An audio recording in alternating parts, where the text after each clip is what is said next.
Hi, my dad has a bird and it lives in a cage. And at the moment, the bird is at my house because my dad has gone away. So I'm looking after the bird. And a friend came round and um, sort of mentioned offhand that it's sad to see birds trapped in cages, that it would be great if they could be wild and free. But I explained that this particular bird had been out in the wild.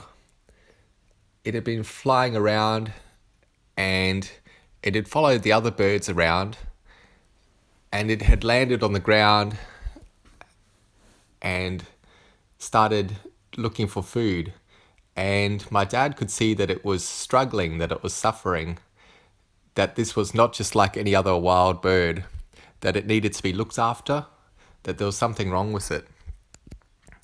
So he caught the bird very easily without much effort, and he put the bird into a cage, and he gave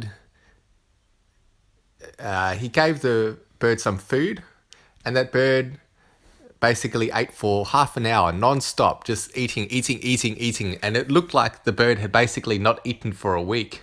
It looked like it was on its last legs and it was about to die, basically, because it hadn't had any food. And my dad basically believed that this bird had originally been a pet. It had escaped somehow, and it had followed all the other birds around, but it didn't know how to survive in the wild. It couldn't take care of itself, unlike the other birds who were wild and free and had lived like that their whole lives. This bird had escaped, gone out into the wild, but it just couldn't look after itself at all. So no matter, how much we want to set that bird free, at the end of the day, it needs to live in a cage. It can't be completely wild and free. And what is worse? Is it worse that it was, if it had died and my dad hadn't caught it, would the suffering that it experienced of not eating for a week and then dying and having that sort of drawn out suffering, would that be worse? Or was the very low key suffering of living in the cage for the rest of your life and always looking out and seeing the other birds and wanting to fly away with them but never being able to fly with them?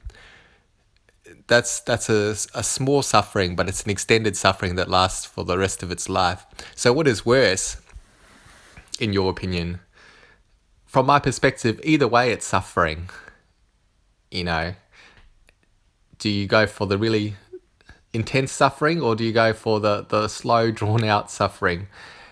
And then that's just an analogy with a bird. But really, as humans, aren't we all just also, humans living in some sort of giant cage? Are we living in some sort of, controlled world or slice of reality?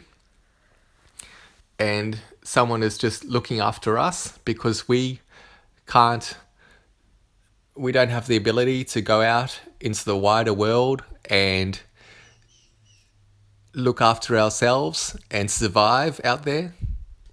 Do we need to exist in this cage that we're in at this particular point in time until such time as we can evolve ourselves or know ourselves well enough that we can go across multiple dimensions or multiple spaces and times and actually survive and not go completely crazy and cause problems for everyone else? So that's an idea that I had. But that's just a little side story before I begin. The real main part of my video that I wanted to talk about today was being able to know other people, being able to feel your way through reality, or feel feel or sense other people, maybe knowing that you know them from somewhere else.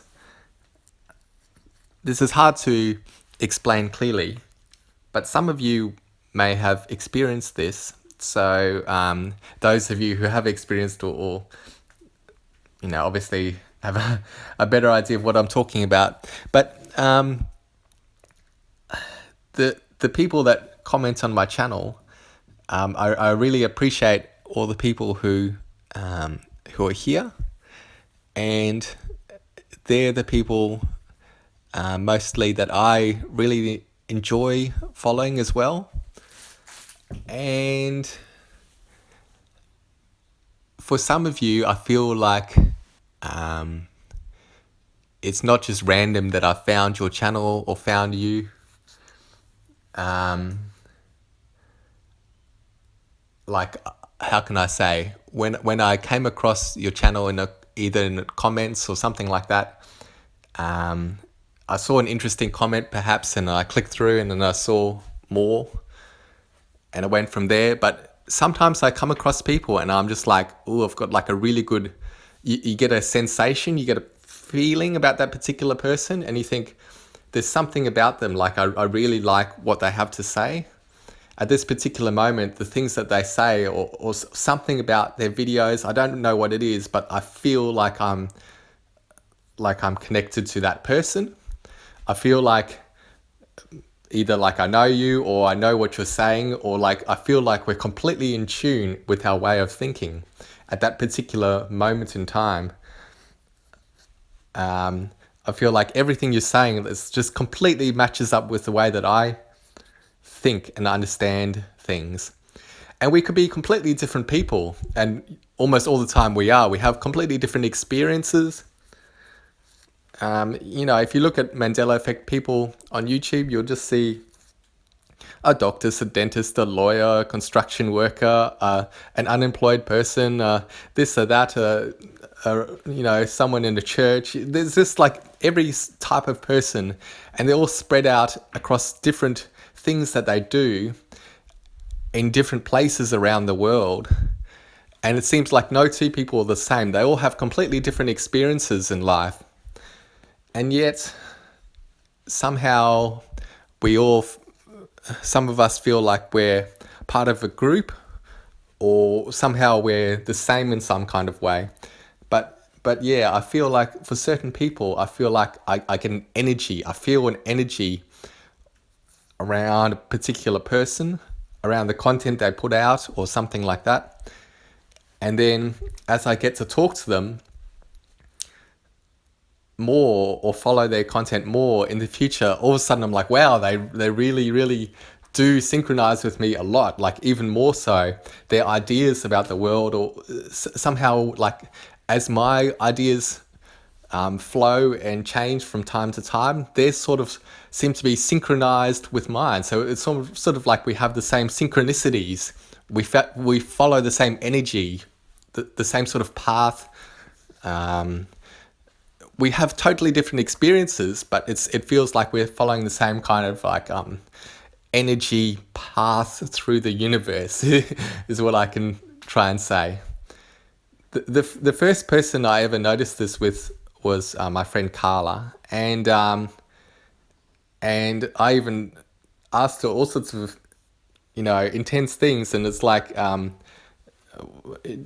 the same as you guys as well. Like I say all these different things that I would never talk to anyone else about in real life, and those things didn't seem crazy or weird to the people that I talk to.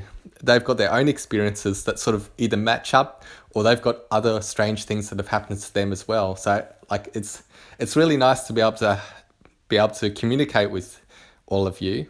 And I've gotten a little bit of off topic here, but yeah, it feels like some of us follow this sort of like energy path, and like in certain people, I can almost like feel your energy, and then I don't know. It's hard. It's really hard to say what I want to say. I don't really know exactly what I'm saying, but yeah, I think some of you might might get a sense or might feel what I'm saying as well. um, yeah, yeah. Does anyone else experience this? Do you feel like you feel someone else's energy, and then something can come from that? Um, the last thing I wanted to say is that not all the time I will see great content from a person. I might just see them on YouTube, and I'll just have a sense about them. Like I can feel the energy, but there might not be, anything at all that really seems important to me at that point in time. But I'll think I'm going to subscribe to that channel, and I do. And then maybe like 3 months later, all of a sudden I'm like, wow, bang, bang, bang, bang, bang. All of a sudden we're synchronizing. And it's like I knew I should follow that person, because in the future it turns out that following that person was the best thing to do.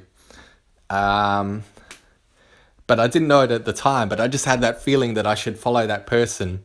And it turned out that, like, yeah, they really were thinking along the same lines as me, but I didn't realize that at the time. But it was only later that we kind of like came into that kind of connection. Yeah, so that's it for today.